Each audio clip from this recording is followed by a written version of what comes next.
Good morning बच्चों, how are you? Okay,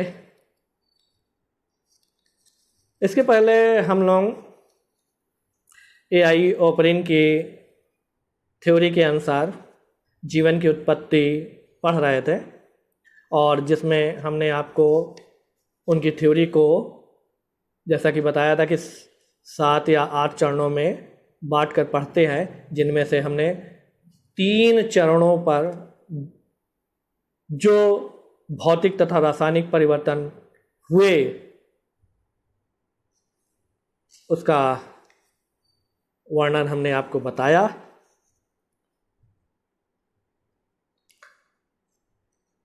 जिसमें आपने देखा कि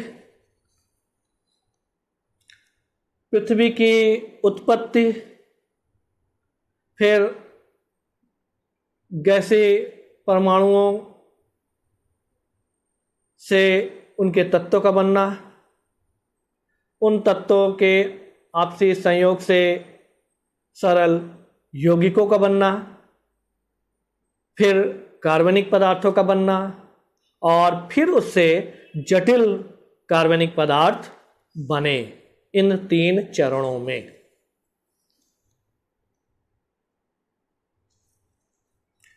तो ये जो एआई ऑपरिन के विचार हैं, जैसा उन्होंने बताया था, तो क्या वास्तव में ऐसा ही परिवर्तन हुआ था और ऐसे ही रासायनिक क्रियाएं हुई थी, ऐसे ही भौतिक परिवर्तन हुए थे जिनके फलस्वरूप निर्जीव अकार्बनिक तत्वों से कार्बनिक तत्व, जटिल कार्बनिक तत्व और फिर जीव पदार्थ बने।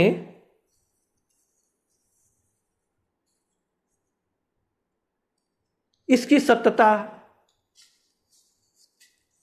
प्रयोगों द्वारा अनेक वैज्ञानिकों द्वारा किया गया है। इन्हीं में सबसे विख्यात प्रयोग स्टैनले मिलर का है। स्टैनले मिलर ये अमेरिकी वैज्ञानिक थे। 1953 से 1957 के बीच इन्होंने ये प्रयोग किया था और ये प्रयोग इन्होंने अपने गुरु हेरोल्ड यूरे के देखरेख में किया।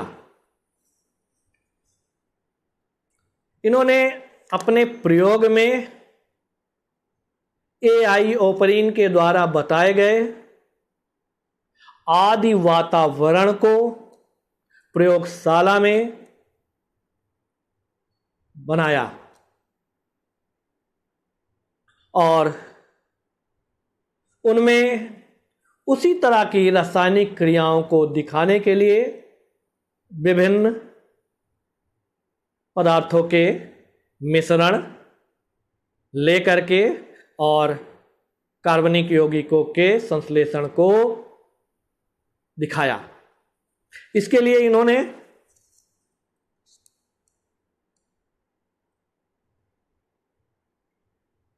एक 5 लीटर का शीशे का फ्लास्क ले लिया।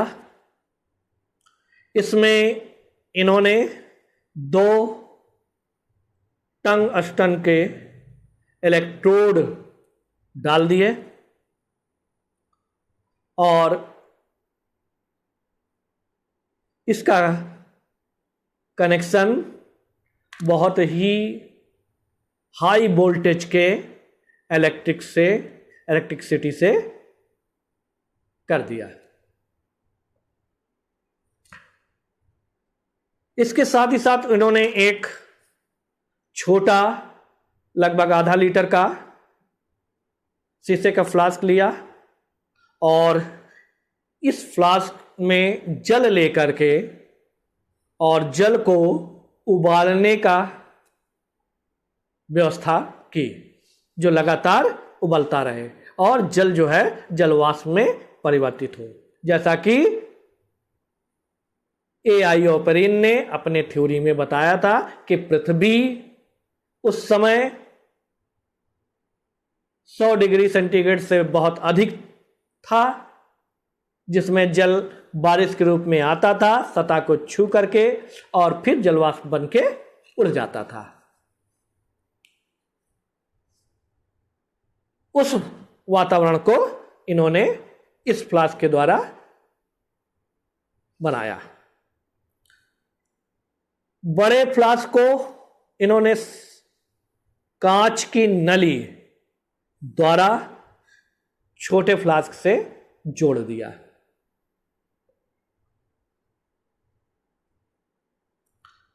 बड़े फ्लास्क में इन्होंने मीथेन, अमोनिया और हाइड्रोजन, मीथेन, अमोनिया और हाइड्रोजन के 2:1:2 में गैसी मिश्रण ले लिया इस बड़े फ्लास्क में, और फिर बड़े फ्लास्क के दूसरी ओर एक यू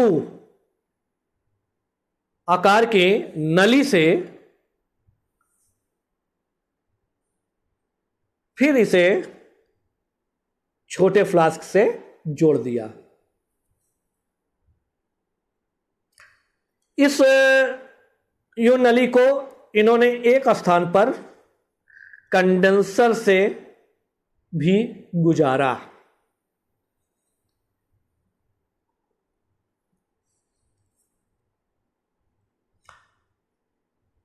अब इन्होंने बड़े फ्लास्क में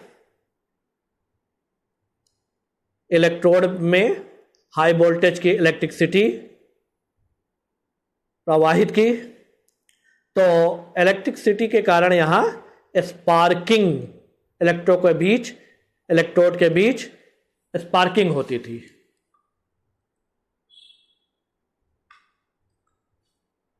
ये स्पार्क उन्होंने ए.आई. ओपरिन के उस वातावरण को बनाया जिसमें उन्होंने बताया था कि उस समय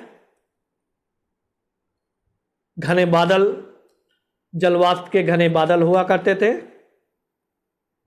बिजलियां कड़कती रहती थी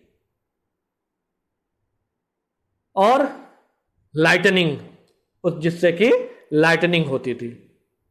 तो उस लाइटनिंग को इन्होंने इलेक्ट्रोड के बीच स्पार्क के द्वारा स्थापित किया। अब यहां पर जो जल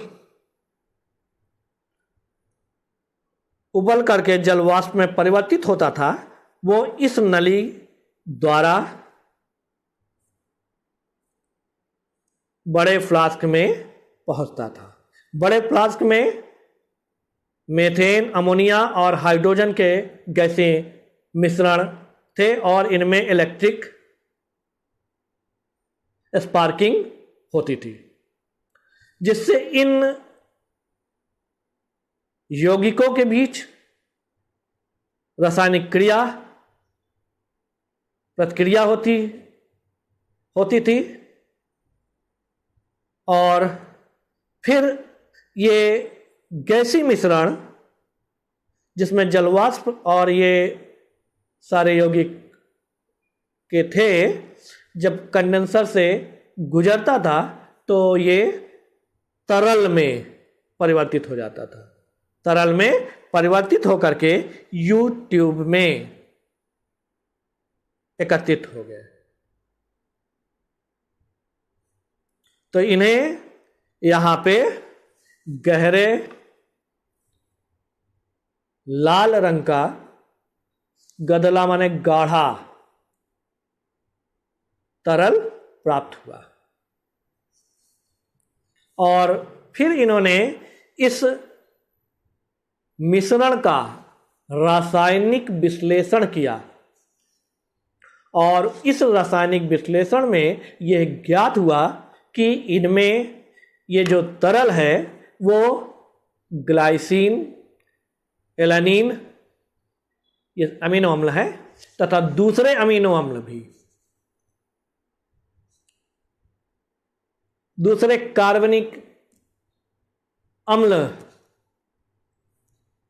तथा प्यूरीन और पिरिमिडीन जैसे रासायनिक यौगिक थे। यानी ये सब, ये जो तरल पदार्थ था, द्रव था, उनमें ये सारे पदार्थ के मिक्सचर था। तो इस प्रयोग द्वारा ये सिद्ध हो गया, जैसे इस प्रयोग में 1 सप्ताह के अंदर ये इस तरह का रासायनिक क्रियाओं के फलस्वरूप अकार्बनिक से जटिल कार्बनिक पदार्थ का संश्लेषण हुआ, वैसे ही आदि वातावरण में भी भौतिक तथा रासायनिक प्रतिक्रियाओं द्वारा जटिल कार्बनिक यौगिकों का संश्लेषण या बना होगा। इस बात की इस प्रयोग द्वारा पुष्टि हो गई। इस प्रयोग के बाद कुछ अन्य वैज्ञानिक भी प्रेरित होकर के विभिन्न अकार्बनिक और कार्बनिक पदार्थों से जटिल कार्बनिक पदार्थों का संश्लेषण करके दिखाया। इनमें काल्विन मेल्विन 1953 ने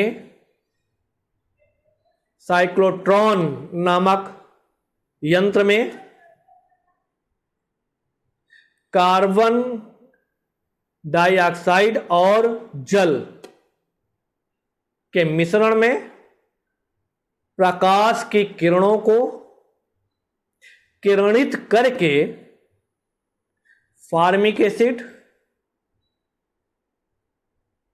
सक्सिनिक एसिड और एस्टिक एसिड का संश्लेषण करके दिखाया।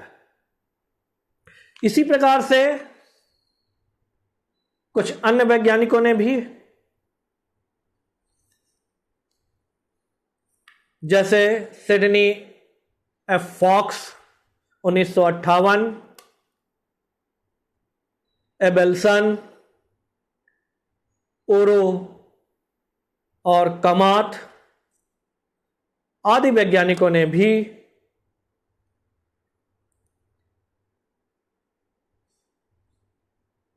विभिन्न कार्बनिक और अकार्बनिक पदार्थ लेकर के आदि वातावरण के उस प्रबल दशाओं में, विग्रस कंडीशन में, इन पदार्थों से यानी अमोनिया से, मीथेन से, हाइड्रोजन से और उनके जलवाष्प से विभिन्न कंडीशन में अमीनो अम्ल, अन्य कार्बनिक यौगिकों के संश्लेषण का प्रदर्शन किया। तो इन सारे प्रयोगों से यह सिद्ध हो गया कि एआईओप्रीन की कल्पना वास्तविक थी।